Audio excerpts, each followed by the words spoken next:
Hello, my name is Dylan Coulter, and I will be presenting my 12 terms for medical terminology. I have picked my terms from Chapter 4, and the first term that I have is abduction. Abduction is the movement of a limb away from the midline of a body, and the opposite of this is adduction, which is the movement of a limb toward the midline of a body.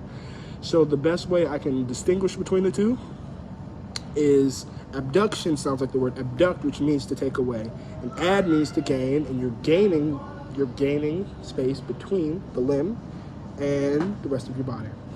Contraction, it is the tightening of a muscle causing it to become shorter and thicker, and relaxation is the opposite of this, which returns the muscle to the original form and the fibers become longer and thinner.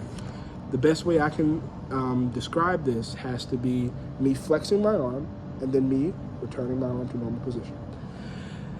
After you have extension, there's hyperextension. Hyperextension happens when you overextend your arm beyond its normal limits, or any other joint for that matter. So let's say that the maximum my arm could be extended is 180 degrees. It's completely flat. If it was to go 181 or 182, the joint would be hyperextended. Elevation, it is the raising or lifting of a body part. Depression is the lowering of a body part. As I lift my arm, it elevates. As I place it down, it is depressed. Rotation, it is the circular movement of a limb around an axis. So the best way I can do this, just moving my arm in a circle.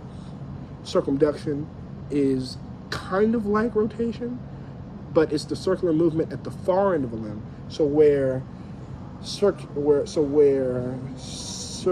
rotation happens at the joint, circumduction is the action at the end of the joint. It's the larger circle.